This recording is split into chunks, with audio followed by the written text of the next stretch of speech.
My name is Aisha and I'm 67 years old. Let me tell you the story of my life after my husband passed away and I moved into my son's house. In some cultures like India, China, Saudi Arabia, it's common for parents to live with their children, whether they're sick or widowed. It's a tradition that I find beautiful. However, in America, things are different. You see, my son Ahmed was married to a woman named Natalia, and he thought that she was amazing, but I thought differently. I watched her closely and I was sure she was only interested in my son's money. It really upset me. I tried to warn Ahmed, but I'm sure you know love can blind people. Whenever I told him, Mama knows best, he ignored me and insisted that Natalia loved him and their relationship is genuine. I have to admit that my son is stubborn like me and he won't believe the truth until he experiences it himself. So I stopped telling him that Natalia is bad news. It hurt me to see him being deceived so openly, but sometimes people have to hit rock bottom to understand the reality of their situation. My late husband was a wealthy businessman and we owned several properties, including the house Ahmed now lives in. It was a birthday gift to him when he turned 25. Technically, it's a family house because all three of our names are on the deed, but Ahmed seemed to have forgotten that. I'm sure Natalia was under the impression that the house was strictly Ahmed's, and so she got the gall to treat me so poorly. Her presence had only made things worse as I had to endure her rudeness and witness my son's inability to handle her. It was a difficult situation for me. I wanted to protect Ahmed from being taken advantage of, but I also know that he needed to learn on his own, so I watched silently, hoping that one day he will see Natalia's true intentions.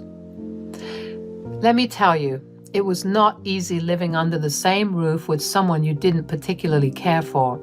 Natalia made no effort to hide her disdain for me. She often questioned my presence in the house as if I was an intruder in my own son's home. The audacity. I kept my composure, mostly, but that resolve began to dissolve soon. I had gotten used to her rudeness, but every once in a while she would make things even harder for me. It felt like she enjoyed ruining my laundry on purpose, pretending not to hear me when I needed her assistance, and even making intentionally bad food for me when Ahmed wasn't there. Now, let me make it clear that I don't let people walk all over me.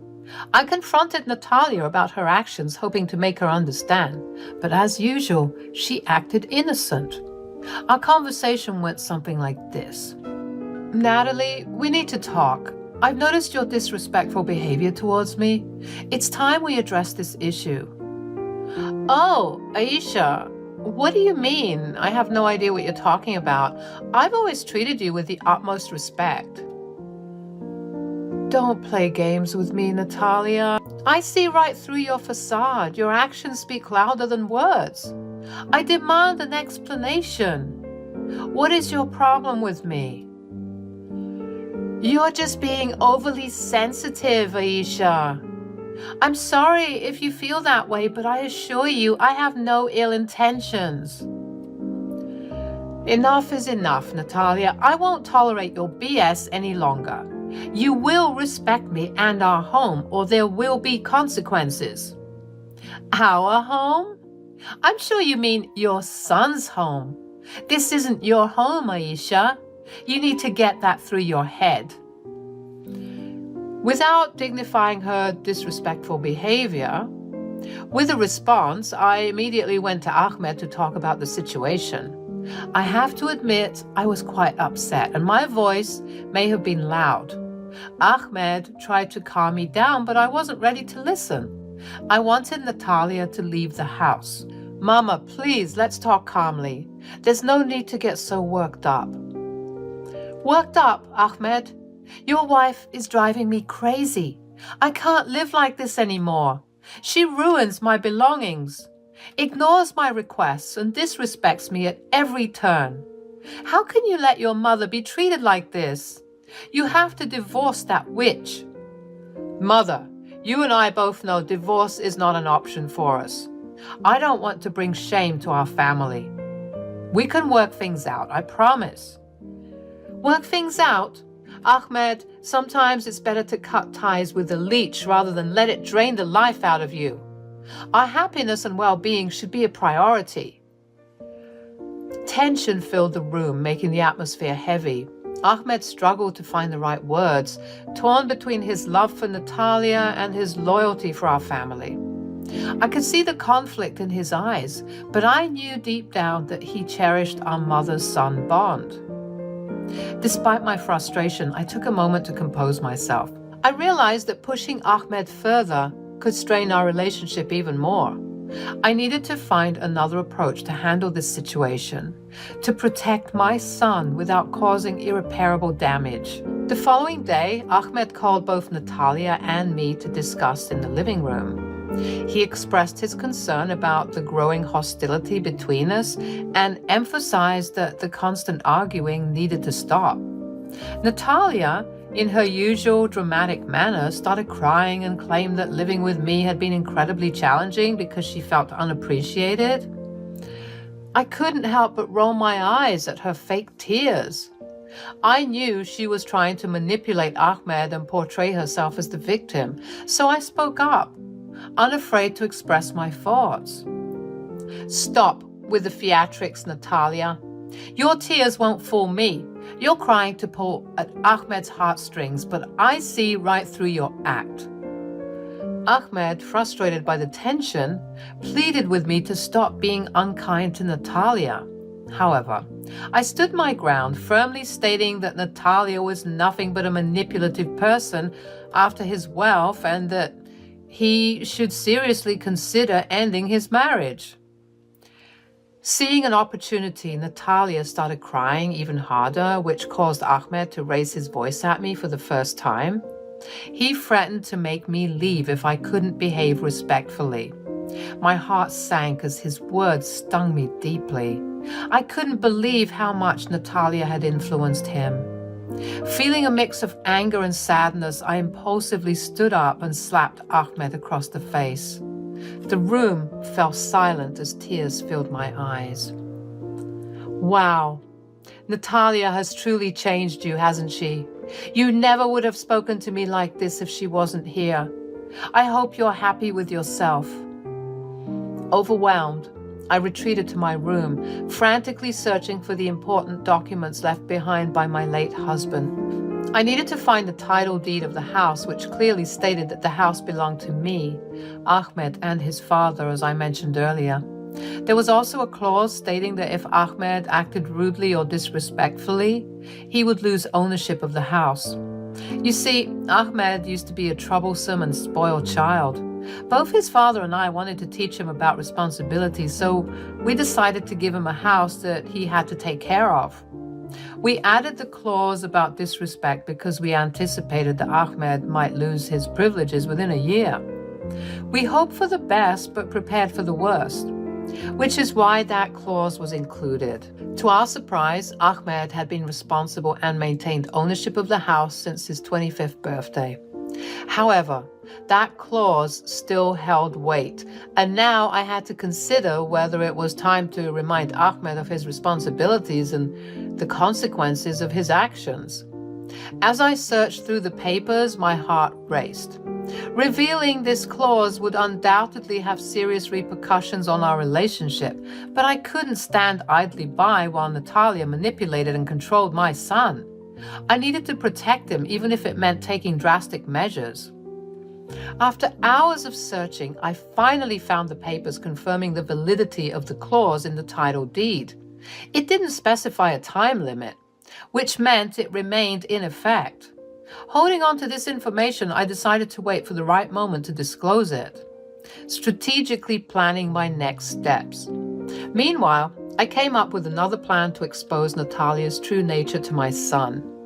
Inspired by the true crime shows I had been watching, I decided to record my conversations with Natalia. I purchased a small recorder specifically for such moments, ensuring that I had evidence to support my claims. Mama always fights smart, my friends. A week passed and the house was filled with uncomfortable silence and tension. The atmosphere was suffocating and it felt like everyone was tiptoeing around. But I knew Natalia's downfall was imminent. I just needed the perfect opportunity to present itself. Then, one day, I sensed that something was off, and sure enough, Natalia was the cause. Unexpectedly, she entered my room, radiating an unsettling energy that my intuition couldn't ignore. My heart raced with anticipation, and discreetly, I pressed the record button on my hidden device. I was ready to capture her true intentions. Natalia approached me with false confidence and said, "I think it's time for you to go." I maintained my composure, hiding my excitement behind a calm expression. Deep down, I knew this was the moment I had been waiting for. With the recorder capturing every word, I responded with a smile, careful to choose my words wisely. "Oh, Natalia dear, what makes you say that?" "Face it, old lady, you're ruining my plan." "What plan?" "I plan to take all of your son's money." "Duh." "Ah, so I was right when I said you were a gold digger." "Some call it a gold digger, others call it being opportunistic. Tomato, tomato." "Wow, so these are your true colors, huh? Fascinating." "You know, you never respected me." "Why would I? I could see right through you the moment you walked into my son's life." "I guess the game recognizes the game, huh?" "Oh, please, you think you and I are the same?" "But of course. Why else would you marry such a wealthy man?" "Because I loved him, Natalia. That's something you know nothing about, and you dare to come here and talk like a crazy person? Why are you acting as if I won't expose you to my son?" "Because I have something important to tell you, Aisha. You thought I was joking when I said it was time for you to go? Little do you know." "Spit it out, Natalia. I'm getting sick of your games." "Pack your bags. I've convinced my dear old doting hubby to put you in an old age home." Natalia began to laugh, somewhat manically too. "I told you she was a witch. I let her enjoy her moment of glory because I knew that in a few seconds it would all come crashing down." Noticing my lack of response, she asked, "Why aren't you weeping? Did you hear me, you senile hag? You're going to be locked up in a retirement home until you join your husband." "I heard you, sweetie. Don't worry." "Don't you want to know how I got Ahmed to agree?" "Well, if you must tell me." "After your little scene last week, I started convincing Ahmed that you were slowly losing your mind." "What, because I slapped him?" "Yeah, well, he seems to disagree after I told him that the behavior was not normal and that you were slowly becoming psychotic due to old age." "And he believed you?" "I can be pretty convincing when I want to be. I told him that you also lost your mind when you lost your husband, and that's why you've been mean to me." "So you see, Aisha, you're no longer going to be living here. Once you're gone, it will be easy for me to sink my claws deeper and deeper into your son. By the time I'm done with him, you all will have nothing." Again, she finished her statements as if she had truly won. But little did she know. Nice try." "What do you mean, nice try? I've already won." "I gotta say, if I didn't hate you so much, I might have commended your antics." "Why are you acting like that? You should be shaking right now." "What? You thought that I was going to cry? You think that I'm pusillanimous? Like you?" I don't even know what that means." "Of course you don't. Girls like you don't even bother trying to expand your knowledge. You just rely on being a leech to get by, which is disgusting and pathetic." "How dare you? I'm going to tell Ahmed that you hit me, and then you'll be kicked out for sure." "Oh, Natalia, you still don't get it." I approached her and I slapped her. "Go ahead, tell him. At least you'll be telling the truth this time." You slapped me. I can get you arrested." "I dare you to try, especially after what I have to reveal to you, because when I'm done, you'll regret all the things you've said here." I revealed everything to Natalia, telling her that this entire conversation was being recorded for the sole purpose of exposing the truth. I also told her that she had no right to even attempt to kick me out of the house, considering that I was part owner. Pack your and your hubby's bags, Natalia, because you're no longer welcome in my house. To my surprise, she fainted in shock. I suppose hearing her plans unravel before her eyes, coupled with the impact of our conversation, was too overwhelming for her. As I gazed at Natalia lying unconscious on the floor, a complex mix of satisfaction and disappointment washed over me. I felt satisfied because I finally had the evidence necessary to expose her true nature, but at the same time, I was deeply disappointed that my son had fallen prey to her manipulations. Ahmed rushed into the room, drawn by the loud thud, his face filled with panic as he tried to revive his wife. Despite the chaos, I remained composed. "Mama, what did you do?"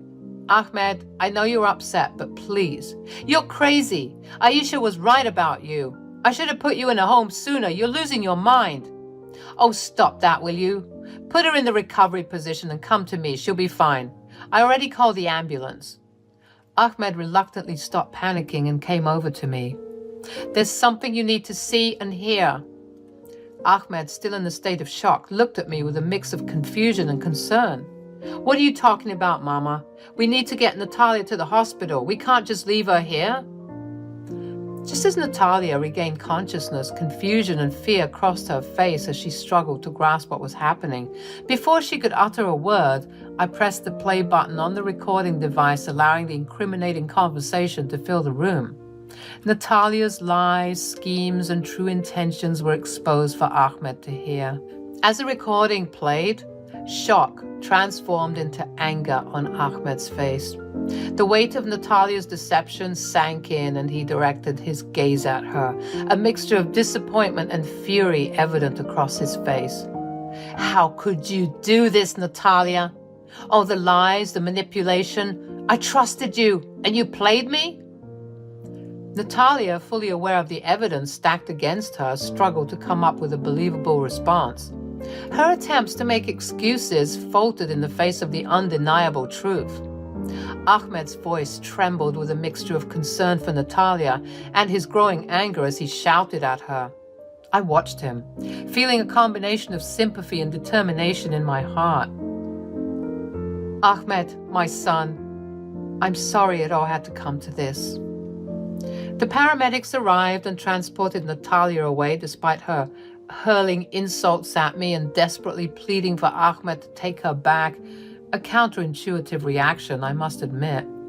I understood that the journey ahead would be difficult for Ahmed.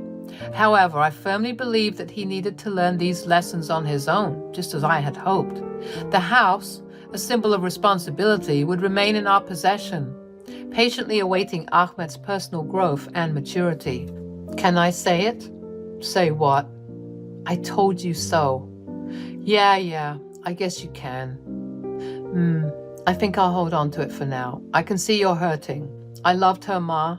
I know, baby, I know. I guess you were right. You really do know best. At that moment, I felt a huge sense of relief and hope. The truth had come out, and though we had some healing to do, I knew we would come out of it stronger. I had faith that my son would understand the importance of making wise choices and treating others with love and respect.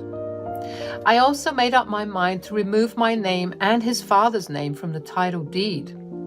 Ahmed had proven himself to be a responsible and honorable son, despite all the challenges we faced. Natalia, after her hospital visit, was physically fine. The doctor said her fainting was due to shock and stress, but despite that, she persisted in trying to win back Ahmed by showing up at the house whenever she pleased. Luckily, I was there to protect Ahmed from her manipulations. I made sure she never set foot in the house again. I knew Ahmed was vulnerable and I didn't want him to fall for her tricks and let her back into his life. I was determined to shield him from any further heartbreak. Amidst all the chaos, I decided it was time to address the house ownership issue. I reminded Ahmed about the clause in the original title deed that required him to be respectful to keep ownership. But I also wanted to give him a fresh start, a symbolic gesture of leaving the past behind. So I handed Ahmed a new title deed with only his name on it. I told him he deserved it after going through so much pain and turmoil. Tears filled Ahmed's eyes as he realized the significance of this gesture, recognizing his growth and strength. We hugged each other, and at that moment, all the bitterness and tension melted away. Ahmed looked at me with a slight smile and said, "You still haven't apologized for slapping me." I chuckled, realizing that our bond had weathered the storm. "Do you want me to put my name back on the title deed?" We shared a heartfelt laugh. In the end, things worked out great for Ahmed and me. Our bond became even stronger, and he learned some valuable lessons about love, trust, and being smart about who to trust. As for Natalia, she kept trying to win Ahmed back, but he stayed strong in his decision to move on without her. Life went on, and Ahmed thrived, building a new life full of happiness and success. Natalia, well, she had to face the consequences of her choices and slowly became a distant memory. And as for me, I stood by my son's side, proud of the amazing man he had become. We were grateful for our strength and the love that carried us through it all.